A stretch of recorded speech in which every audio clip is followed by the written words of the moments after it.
মারলো কেন?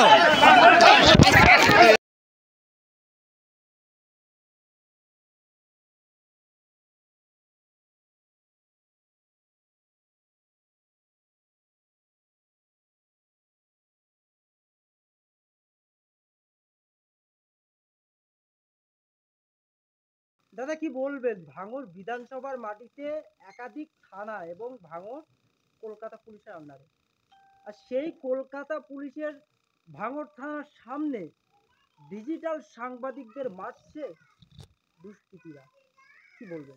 দেখেন, এটা একটা বড় নিন্দাজনক ব্যাপার। এটা বিষয় যে ভাঙড়ের মানুষের আবার এই কিছু সমাজ বিরোধীর জন্য এই ভাঙড়ের মানুষকে কুলুষিত হতে হচ্ছে।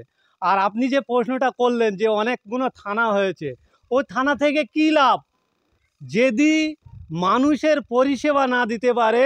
আমি যেটা ফেসবুকে দেখলাম বা ইন্টারনেটে যেটা দেখলাম, একেবারে থানার সামনের ঘটনা।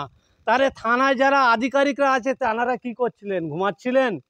তানারা যদি না পরিষেবা দিতে পারে, 10টা থানা কেন, আরও 10টা যদি বাড়িয়ে যদি টেবিলে বসে বসে ঘুমায়, তাহলে কোনো লাভ আসবে না। আর কোনো বাবু, শাসক দলের কোনো বাবুদের কথা যদি ওঠা বসা করে, তাহলে থানা বাড়িয়ে কোনো লাভ হবে না কো। এটা কিছু সমাজ বিরোধীরা সবসময় ভাঙড়টাকে কুলুষিত করত, এটা আবারও সেই কুলুষিত করার জায়গা তৈরি করেছে।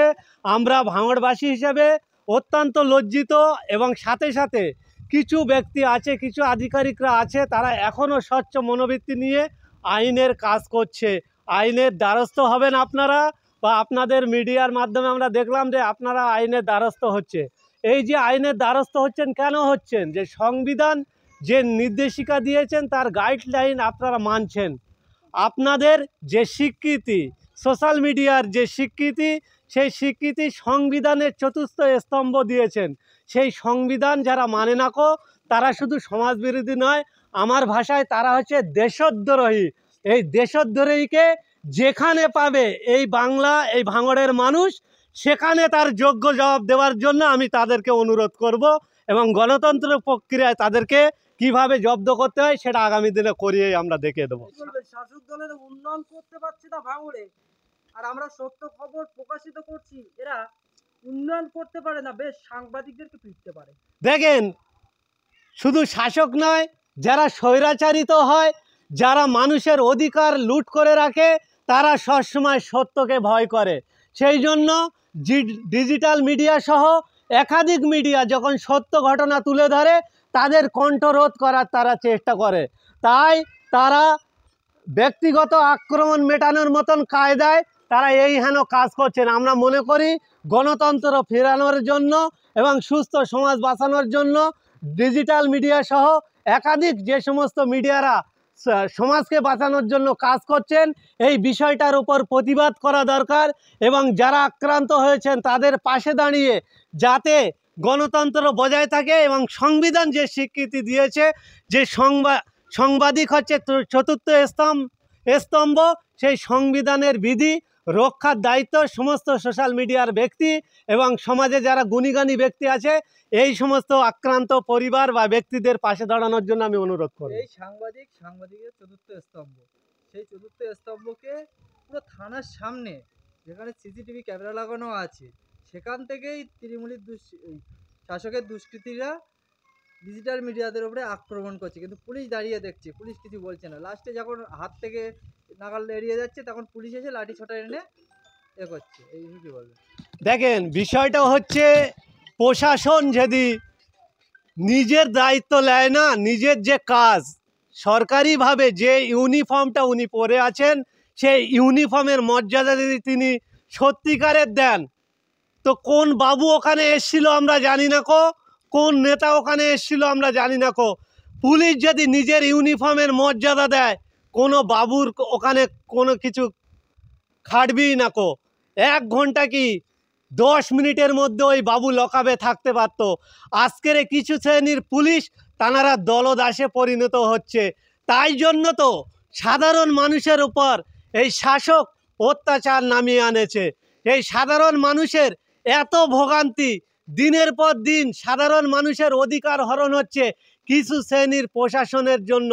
সেই প্রশাসনরা নিজেদের স্বার্থ চরিত্র বাড়ানোর জন্য, নিজেদের টাকা পয়সা বাড়ানোর জন্য শাসক দলের নেতাদের কাছে বিক্রি হয়ে যাচ্ছে।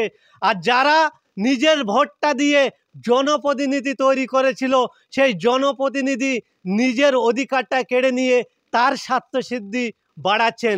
এই পুলিশ এবং নেতা দুজনের কম্বিনেশনের যে একটা তোষণ চলছে, সেই তোষণে কিছু পুলিশ চুপ হয়ে আছে। কিন্তু আমরা গণতন্ত্রের ওপর বিশ্বাস করি, সংবিধানকে সামনে রেখে মানুষের বাঁচার জন্য যে অধিকার, সেই অধিকারে ঝাঁপিয়ে পড়ার জন্য সমস্ত স্তরের জাত ধর্ম বর্ণ নির্বিশেষে সমস্ত ব্যক্তিবর্গদের কাছে আপনাদের কাছে অনুরোধ করছি, আপনারা আসুন। আপনাদের প্রচেষ্টায় সুস্থ সমাজ গড়বে এবং আপনাদের প্রচেষ্টায় সুস্থ সমাজ বাঁচানোর জন্য যে টেন্ডেন্সি এবং সংবাদ মাধ্যম এবং সমাজ মাধ্যম এবং গণতন্ত্র মাধ্যম বজায় রক্ষার স্বার্থে আপনারা এগিয়ে আসার জন্য অনুরোধ করব। সাংবাদিকরা যদি মার খায়, সাধারণ মানুষ নিরাপদে রয়েছে?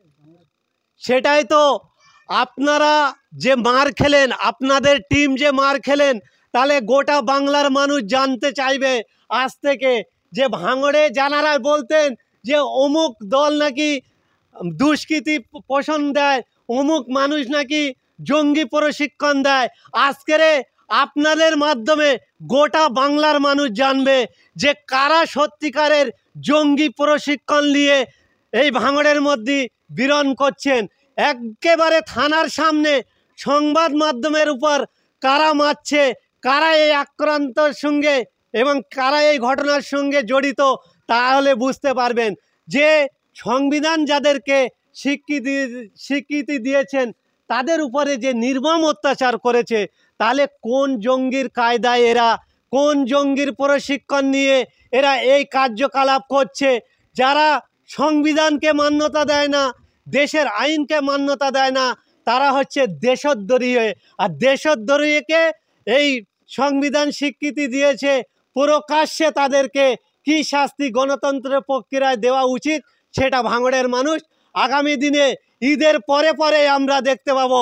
গণতন্ত্র প্রক্রিয়ায় এদেরকে শাস্তি দেবে বলে আমরা আশা করছি। MD Alamgir Hossain, Indian secular ফ্রন্টের একজন সাধারণ কর্মী এবং ভাঙড়ের একজন বাসিন্দা।